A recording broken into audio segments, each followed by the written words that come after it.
My name is Martin Hale. I'm 53 years old. I live in Knoxville, Tennessee, and I spent 21 years auditing Medicaid fraud cases for the Tennessee Comptroller's Office before I became a licensed foster parent. If you're new here, subscribe now, because some stories only make sense when you stay until the last document is opened. The name on my foster daughter's hospital bracelet was not hers. It belonged to a woman everyone had told her was dead. Cora Bennett was standing in my kitchen at 6:14 a.m., barefoot, gray hoodie pulled over both hands, holding that cracked plastic bracelet like it might burn her. Rain tapped against the windows. The house smelled like burnt toast because I had forgotten the second slice in the toaster while reading the print. The bracelet said, Marissa Bennett, female, Willow Gate Recovery Unit, bed 3187. Cora's file said her mother, Marissa Bennett, died 4 years earlier after a crash outside Franklin, Tennessee. Dead women do not get new hospital bracelets. Cora was 15 when she came to my home with one duffel bag, 3 school notebooks, $9.40 in coins, and a small metal cookie tin. Inside the tin were 2 things: a faded photo of her mother laughing in a yellow sweater and that bracelet. She never let anyone touch either one. Her father, Victor Bennett, told the court Marissa had abandoned them before she died. He told Cora her mother had been weak, selfish, and unstable. He said those words so many times that the child started carrying them like a second spine. But the bracelet told a different story. There was one small detail I almost missed. On the back, under a smear of dried adhesive, someone had written 3 numbers in blue ink, a room number, a patient number, or, as I would learn later, the first crack in Victor Bennett's perfect lie. When I asked Cora where she got it, her face closed. My dad said it was trash. Then she looked at me, calm as stone. Why would trash have my mother's name on it? I did not answer right away because by then I already knew something was wrong. And by dinner, I knew it was much worse than that. Cora had been in foster care for 11 months when her case moved to my home. Before that, she had lived with an aunt in Murfreesboro, then in a group home, then in a short-term placement that lasted 9 days. Her father still had partial parental rights, which meant he could show up at hearings, speak like a concerned parent, and disappear before anyone asked why his daughter owned 1 pair of shoes. Victor Bennett was charming in the way cheap perfume is charming. Strong at first, then it makes the whole room feel sick. He wore pressed shirts to court.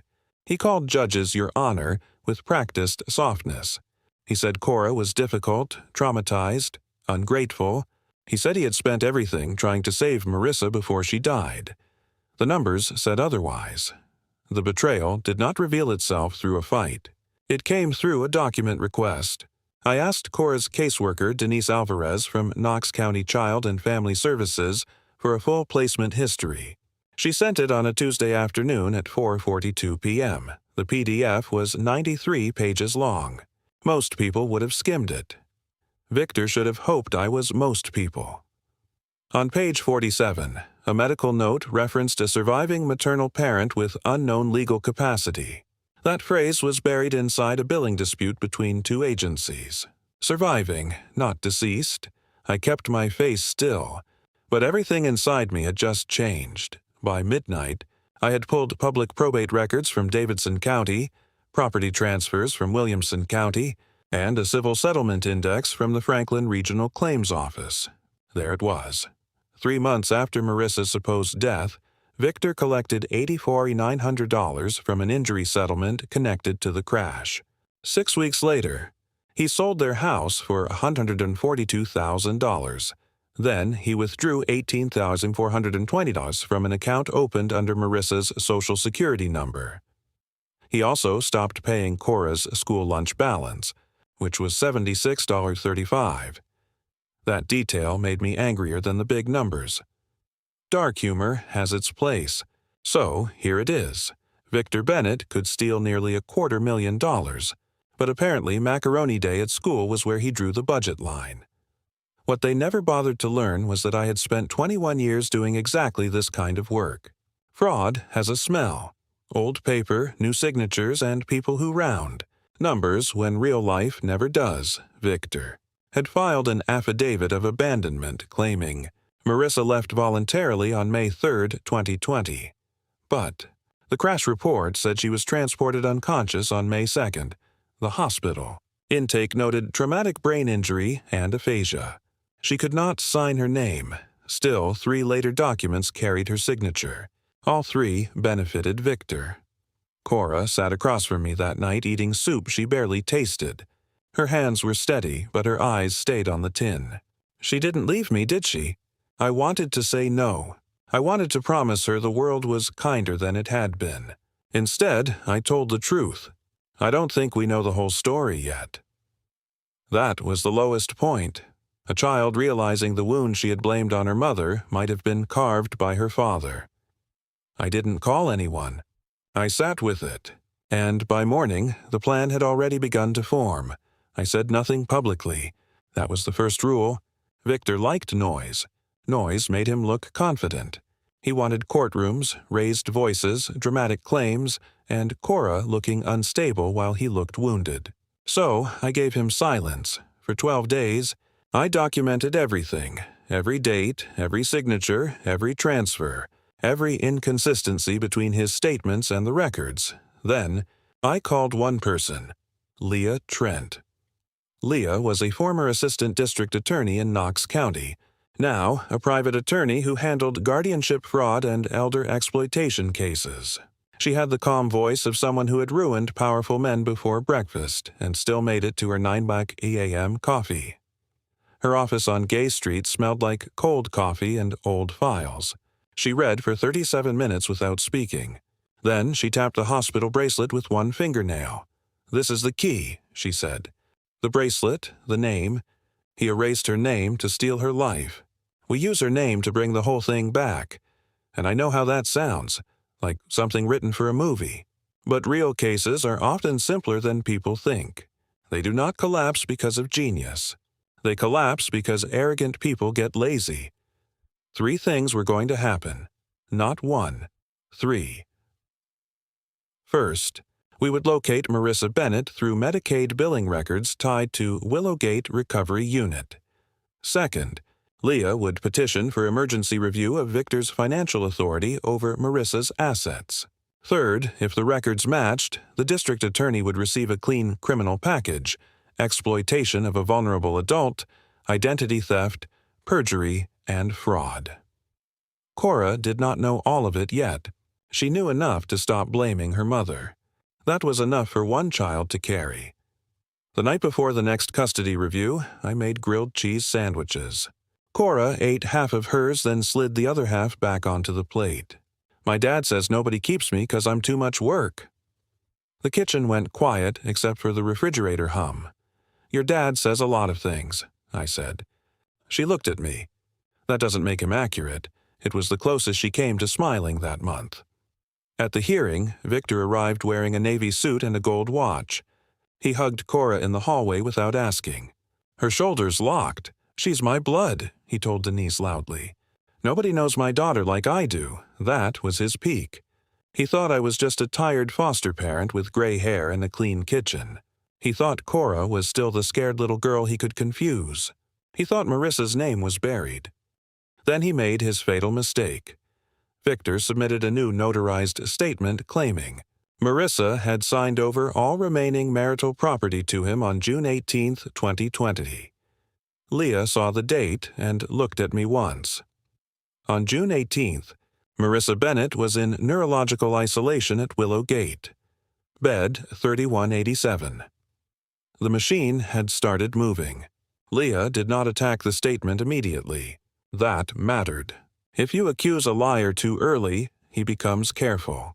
If you let him feel successful, he begins decorating the lie. Victor decorated beautifully. He emailed 3 scanned documents to Leah's office, trying to prove he had legal control over Marissa's property. He included bank forms, a power of attorney, and a medical release. He even wrote, "I hope this finally ends the confusion." That line became popular later with the prosecutor. The first escape route closed when Willow Gate confirmed. Marissa Bennett had been admitted on May 2, 2020, under the temporary name Mary. Bell. She had no ID, severe head trauma, and limited speech. The second closed when Medicaid records showed payments continuing for her care for 4 straight years. The third closed when the notary ledger showed Victor's documents had been notarized at 11:30 a.m. on June 18th. At that exact time, Marissa was documented as nonverbal and under supervised feeding. She could not sign. She could barely hold a spoon. The clue from earlier clicked into place then. 3187 was not just a number. It was her unit bed number, written by a nurse on the bracelet before Marissa was transferred. Cora had kept the only object that tied her mother's real name to the place Victor tried to hide her. The thing he called trash became the thing that destroyed him. Victor's tool was erasure. Our weapon was identification. There was one near miss. I saw Victor outside the Davidson County Probate Court on a Thursday morning. He was standing beside a black pickup, talking into his phone, angry enough that people gave him space. Then he saw me. For 3 seconds, he stared like he was trying to place where I belonged in his story.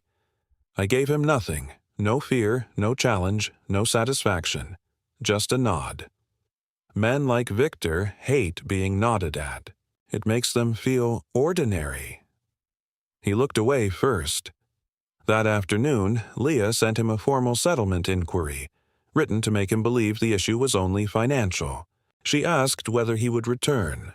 $18,420 to avoid extended civil. Review Greed answered before. Caution could stop him. Victor called Leah's office at 5:16 p.m. The call was recorded with consent. His voice was smooth at first. "My wife is dead." "That money is mine," Leah asked. "Then why is Willow Gate still billing Medicaid under her case number?" Silence, then the panic. "You people need to stop digging." There it was. Not grief, not confusion. Recognition. By Friday, the district attorney had the recording, the wire transfer documents, the false affidavit, the notary ledger, and confirmation from Willow Gate's clinical director. The machine was running. There was nothing left to do but wait. The confrontation happened in a controlled setting, which is the only kind worth having. A probate courtroom in Davidson County, February 7, 2024, 9:08 a.m. The room smelled like floor polish and wet wool coats. Rain had followed everyone inside.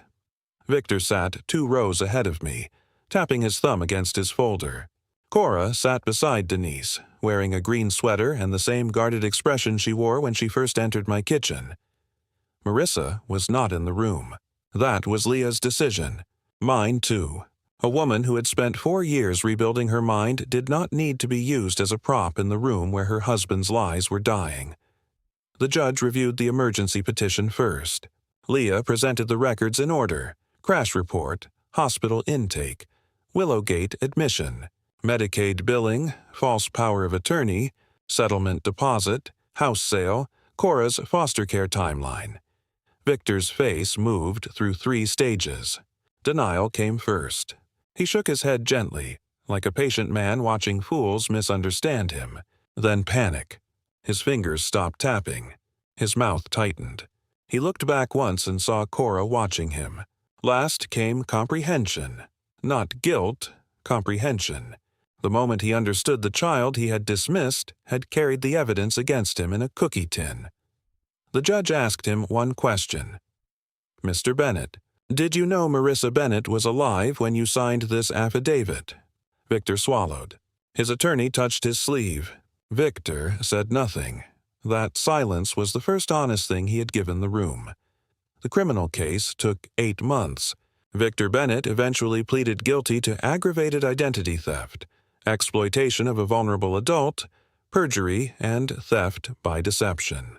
He received 9 years in state prison, followed by 5 years of supervised probation.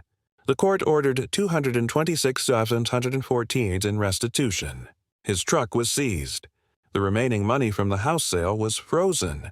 His contractor license was revoked after the licensing board reviewed the fraud conviction. The punishment matched the crime with almost mathematical neatness.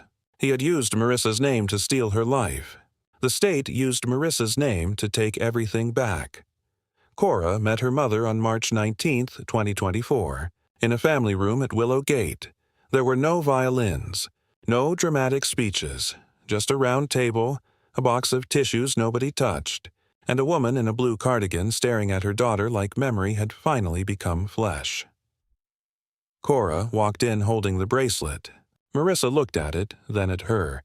"My baby," she said. 2 words, enough to undo 4 years of poison. I waited in the hallway. The vending machine beside me made a buzzing sound that nearly drove me insane. I fed it $1.75 for coffee that tasted like regret and drank it anyway, because some moments require something to do with your hands. 2 years have passed since that morning. Cora is 17 now. She lives with Marissa in a small apartment near Fountain City, close enough that she still comes to my house every Sunday for dinner. She is on the debate team. She argues like a prosecutor and bakes like someone who considers measurements a personal insult. Marissa works part-time at a library intake desk. She still goes to therapy twice a week. Some days are harder than others. Recovery is not a straight road. It is a road with potholes, bad signs, and people honking behind you. But she knows her name. She signs it slowly, clearly. Marissa Bennett. Cora framed the old bracelet and placed it above their kitchen table. Not as a shrine to pain, but as proof. Proof that a name can be stolen, buried, misfiled, and mocked as trash, but still survive long enough to speak. Victor thought he erased Marissa and broke Cora. Cora didn't just find the woman Victor tried to erase. She became the name he could never control. Some people think cruelty is power because it works for a while. But lies age badly, and paper remembers. If you were Cora, would you ever speak to Victor again? Tell me in the comments.